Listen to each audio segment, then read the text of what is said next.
प्रिय विद्यार्थियों, नमस्कार। मैं डॉक्टर बी आर शास्त्री, सह आचार्य संस्कृत, बाबू शोभाराम राजकीय कला महाविद्यालय अलवर, आज आपको एमए उत्तरार्ध संस्कृत विषय के प्रथम प्रश्न पत्र के पाठ्यक्रम स्थित काव्य प्रकाश के प्रथम उल्लास की द्वितीय कारिका काव्य प्रयोजन का अध्यापन कराऊंगा। आचार्य मम्मट ने काव्य रचना के पीछे काव्य के प्रयोजन क्या बताएं, उसकी विस्तार से व्याख्या करूंगा। क्योंकि काव्यकार जब काव्य रचना करता है तो उसके पीछे क्या उद्देश्य होता है, क्या प्रयोजन होता है, ये इस कारिका में बताया गया है।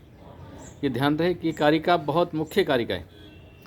परीक्षा के हिसाब से भी ये परीक्षा बहुत ही मुख्य है, क्योंकि इसकी व्याख्या भी आ सकती है और इस पर टिप्पणी भी आ सकती है कि काव्य के प्रयोजनों का विस्तार से वर्णन करिए।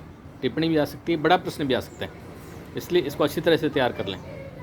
आचार्य मम्मट ने काव्य के जो प्रयोजन बताए वो इस कारिका में वर्णित हैं। ये काव्यम तु यस्य अर्थकृते व्यवहार विदे शिवेतर क्षतिये सद्ये पर निवृत्ते कांता सम्मित्योपदेश युजे। तो काव्य के प्रयोजन में जो आचार्य मम्मट ने बताया कि काव्य का प्रथम जो प्रयोजन है वो है काव्यम तु यशसे। काव्य जब कवि लिखता है, साहित्यकार लिखता है, काव्यकार लिखता है तो उसका प्रयोजन होता है यश प्राप्ति, क्योंकि काव्य लिखने पर उसे यश की प्राप्ति होती। वो हमेशा जब तक संसार रहता है तब तक उसका नाम, उसकी कृतियों के रूप में उसका यश चलता रहता है। तो उसका यश प्राप्ति उद्देश्य होता है काव्य लिखने के पीछे। जैसे वाल्मीकि, बाणभट्ट, हर्ष, वेदव्यास आदि अनेकों कवि जो संसार से चले गए, लेकिन उनकी कृतियों के रूप में उनका नाम आज भी अमर है और जब तक संसार रहेगा तब तक अमर रहेगा। तो काव्य की रचना का सबसे प्रथम जो उद्देश्य है, प्रथम प्रयोजन है, वो कवि की यश प्राप्ति उद्देश्य होता है। काव्य यश के लिए लिखा जाता है, हमेशा संसार में उनका यश अमर रहेगा। और दूसरा जो उद्देश्य, दूसरा प्रयोजन है काव्यम तो यस्य अर्थ कृते, धन प्राप्ति के लिए। कवि काव्य धन प्राप्ति के लिए भी लिखता है, क्योंकि धन प्राप्ति के लिए धावक इत्यादि कवि, जो धावक इत्यादि कवियों ने धन प्राप्ति के लिए, धावक ने रत्नावली नाटिका लिखी और उससे राजा हर्ष ने उन्हें खुद धन संपन्न किया। और अनेकों कवियों का प्रसंग आता है जिनकी रचनाओं से प्रसन्न होकर के राजाओं ने उन्हें धन संपन्न किया, धन प्रदान किया। तो काव्य रचना के पीछे धन प्राप्ति भी उद्देश्य रहा। और तीसरा जो उद्देश्य वो है व्यवहार विदे।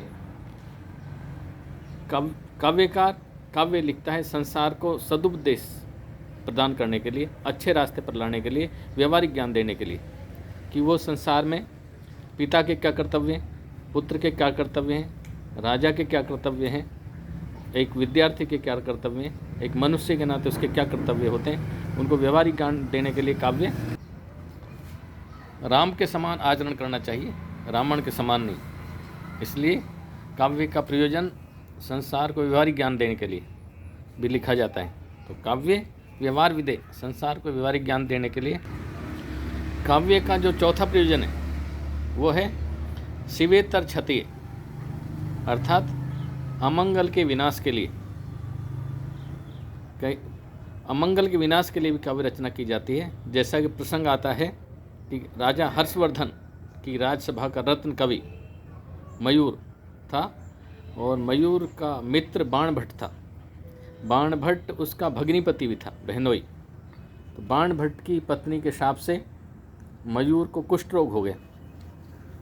मयूर ने अपना कुष्ठ रोग निवारण के लिए, क्योंकि कुष्ठ रोग से पीड़ित था, बहुत परेशान था, दुखी था, कुष्ठ रोग से निवारण के लिए उन्होंने सूर्य देवता की स्तुति में मयूर शतकम लिखा और मयूर शतकम की स्तुति से प्रसन्न होकर के सूर्य देवता ने उनका कुष्ठ रोग दूर कर दिया। तो अमंगल के विनाश के लिए, कष्टों के निवारण के लिए भी कवि के जो काव्य की रचना करता है। और जो पांचवा उद्देश्य है वो है सद्य पर निवृत्ते। सद्य माने शीघ्र ही, तुरंत ही। सद्य शीघ्र ही परिनिवृत्ते अलौकिक आनंद की अनुभूति के लिए। पाठक, श्रोता, दर्शक काव्य को पढ़कर, सुनकर, देखकर तुरंत ही अलौकिक आनंद की अनुभूति करता है। उस अलौकिक आनंद प्राप्त होता है तुरंत, सद्यमन शीघ्र ही तुरंत अलौकिक आनंद प्राप्त होता है। तो इसलिए भी कवि काव्य की रचना करता है। ये प्रयोजन है जो आचार्य भरत मुनि के रस सिद्धांत की ओर इंगित करता है, क्योंकि दर्शक, श्रोता, पाठक को काव्य पढ़ते ही तुरंत रसानुभूति होती है, तो तुरंत ही अलौकिक आनंद की अनुभूति होती है। और अंतिम जो प्रयोजन है काव्य रचना का, वो है काव्य कांता सम्मित तयोपदेश युजे। संसार में उपदेश 3 प्रकार के बताएं। एक तो प्रभुतुल्य अर्थात राजा के समान। राजा जो आदेश देता है, जो उपदेश आदेश देता है, उसकी तुरंत पालना होती है, व्यक्ति उसकी पालना तुरंत करता है। तो एक उपदेश राजा के तुल्य होता है जिसे तुरंत पालना होती है, और एक उपदेश होता है मित्र तुल्य। मित्र बहुत प्यार से अपने मित्र का हित चाहते हुए अपने मित्र से कोई सलाह देता है, बात कहता है, तो उसका मित्र उसकी पालना करता है, तुरंत को अपने जीवन में उतारता है। और एक उपदेश होता है कांता सम्मित अर्थात प्रियतमा के तुल्य, कि यदि प्रियतमा अपने प्रिय से कोई बात कहेगी तो उसकी तुरंत पालना करेगा निश्चित रूप से। तो काव्य भी प्रियतमा के समान उपदेश देने वाला है, लोगों को, संसार को ऐसे मृदु मधुर भाषा में, मधुर भाव से उपदेश दे, जैसे प्रियतमा प्रिय से अपने बहुत मीठास से, प्रेम से अपनी बात कहती है और उस बात को मनवा लेती है।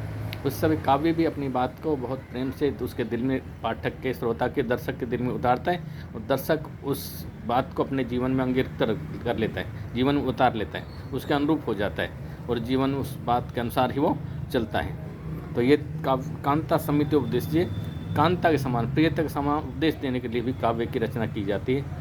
तो ये हैं काव्य के प्रयोजन। काव्य प्रयोजन, कवि का काव्य रचना लिखने के पीछे जो उद्देश्य, जो प्रयोजन है वो।